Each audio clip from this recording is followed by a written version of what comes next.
नवरात्र पर्व के दूसरे दिन माँ ब्रह्मचारिणी की पूजा अर्चना की जाती है।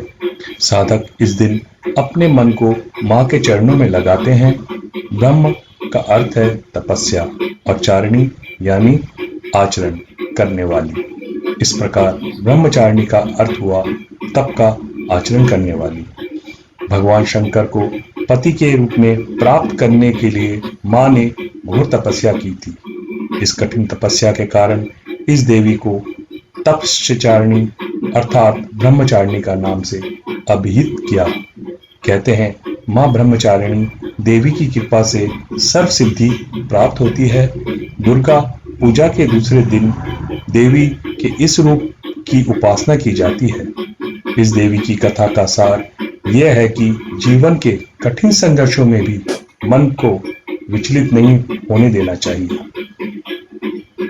देवी ब्रह्मचारिणी की कथा इस प्रकार है।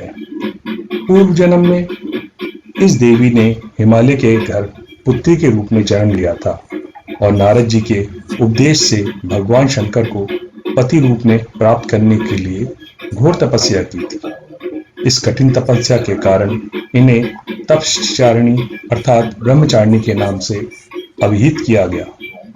1000 वर्ष तक इन्होंने केवल फल फूल खाकर बिताए और 100 वर्षों तक केवल जमीन पर रहकर शाक का निर्वाह किया।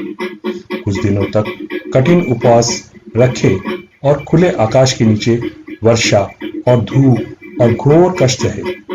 3000 वर्षों तक टूटे हुए विलप पत्र खाए और भगवान शंकर की आराधना करती रही। इसके बाद तो उन्हें सूखे विलप पत्र खाना भी छोड़ दिया। कई हजार वर्षों तक निर्जल और निराहार रहकर तपस्या करती रही। पत्तों को खाना छोड़ देने के कारण इनका नाम अपर्णा पड़ा।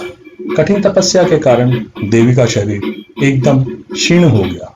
देवता, ऋषि, सिद्धगण, मुनि सभी ने ब्रह्मचारिणी की तपस्या को अभूतपूर्व पुण्यकृत बताया, सराहना की और कहा, हे देवी, आज तक किसी ने भी इस तरह की कठोर तपस्या नहीं की। यही तुम्ही से ही संभव थी। तुम्हारी मनोकामना परिपूर्ण होगी और भगवान चंद्रमौली शिव जी तुम्हें पति रूप में प्राप्त होंगे। अब तपस्या छोड़कर घर लौट जाओ। जल्द ही तुम्हारे पिता तुम्हें बुलाने आ रहे हैं। इस देवी ब्रह्मचारिणी को परिवार के सभी सदस्य की लंबी उम्र के लिए शक्कर अर्पित किया जाता है। इसलिए आप भी इस शुभ दिन इस कार्य को कर सकते हैं।